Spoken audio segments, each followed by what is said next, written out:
843-525-1859, and we've got a live caller from Indiana on the line. Thanks for holding. Good morning. You're on the Bible line. Hey, Dr. Broggi, this is Katie from Indiana, and I was on your trip to Israel last year, and I had stage 4 breast cancer, and by the grace of God and conventional and innovative medicine, I am now, the cancer is undetectable. Okay, that is so wonderful. In my personal growth in my walk with the Lord, going to Israel. So thank you for that organization. And I have two questions. I know your stand on women and being in the home dedicated to the children. Would you comment on Dr. Amy Barrett and the nomination for the Supreme Court? And my second question is the stand that John MacArthur is taking right now with his church. Would you comment on both situations, please? Then I'll hang up. Great. Thanks so much. And that's just wonderful news. This is a dear couple that went with us to Israel on our last trip, and I'm just so thankful God has put his hand over her life and begun that total healing process. He didn't have to do that, but obviously he's chosen to do that.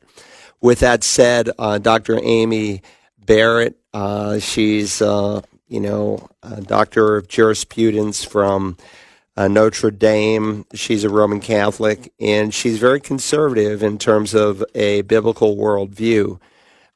Do I ideally like the fact that she has 7 children and she's going to be a judge on the Supreme Court of the United States? Ideally, no, because, again, based on even the question that we just had, God's role for a mom is to raise those children. So someone else has to be raising those children in a partial way and taking away some of the opportunity that she would have.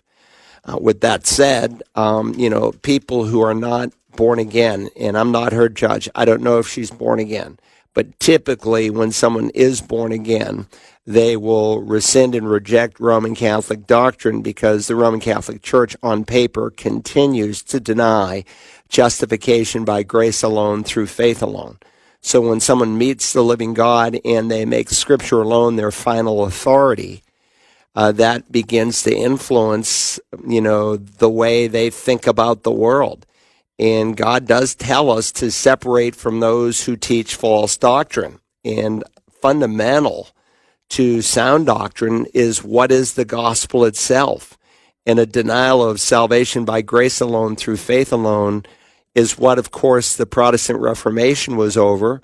And it's fundamental to biblical truth. I mean, you don't want to get wrong on this issue. You can be wrong on a lot of issues. You could be wrong as a Catholic on Mary and think she was sinless and a perpetual virgin, and you could be wrong on the real presence at the Lord's table and all kinds of error, that the Pope is God's man, that there's some intercessory plan through saints. You could be wrong on so many things and still go to heaven, but you cannot be wrong on the gospel, that we are saved by grace alone through faith alone. So with that said, either A, she's a very baby Christian, or B, she's not a Christian at all.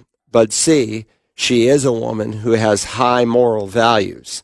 And I do think that by the grace of God, that she will affirm life. And God tells us to affirm life. Sometimes people get upset with me when I say I will not vote for a baby-killing Republican or Democrat.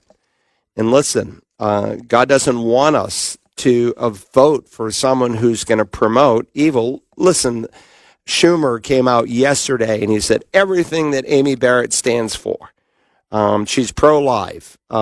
She's not in favor of gay marriage. She's not in favor of the LGBT law. And he went through this whole list of things. Everything she stands for, we stand against. So at least you know what we're speaking of here. We're speaking of a clash of worldviews. But lay that all aside for a second. She is a constitutionalist, and she believes that really what we apply to the Scripture, which many of the founders applied to the Constitution, that we hold to a literal, historical, grammatical interpretation of the Bible, and so they do with the Constitution, that it's not a fluid document, that it's always changing. That they said what they meant what they said. You say, how do you know for sure that that's how they interpreted the Constitution? Because of the Federalist Papers. And the Federalist Papers were basically a commentary on how the founders understood the Constitution of the United States. That's why it is a law in South Carolina for every institution of higher learning to teach the Constitution, the Federalist Papers, and the Declaration of Independence. And out of all the schools that, represent 2 or 4 year schools, there's only 4 in the whole state that are doing it. And you've got people like the former president of USC who said, well, so many of these things this is an antiquated law and we don't need to apply it and we don't want to offend internationals. Listen, internationals ought to know what we stand for when they come.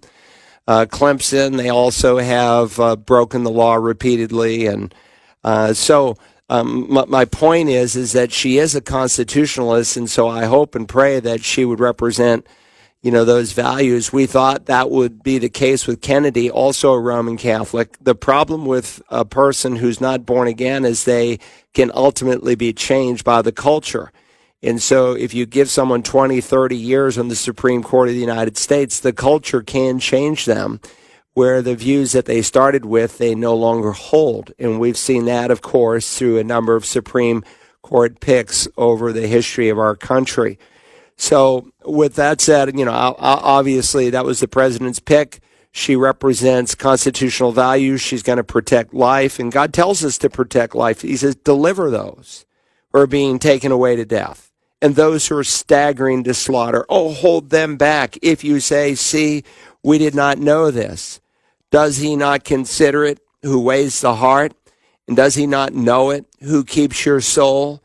And will he not render to man according to his work? Yes, he will. So you can't say, well, I got an email this morning about a lady who said, hey, look, a woman ought to have a choice for an abortion, just like you ought to have a choice to receive or to reject Christ. No, she shouldn't have a choice. And that person's email is no way consistent with their thinking in other areas. Should a person have a choice to come into your home and shoot you with a gun, or should we try to create laws and protect innocent life? I hope you would say the latter. Well, it's just an issue of when does life begin, and life begins at the moment of conception. Dr. Carl Broggi answers your questions about the Bible and living the Christian life Tuesday mornings at 11 on The Light, 88.7 FM, and online around the world at wagp.net.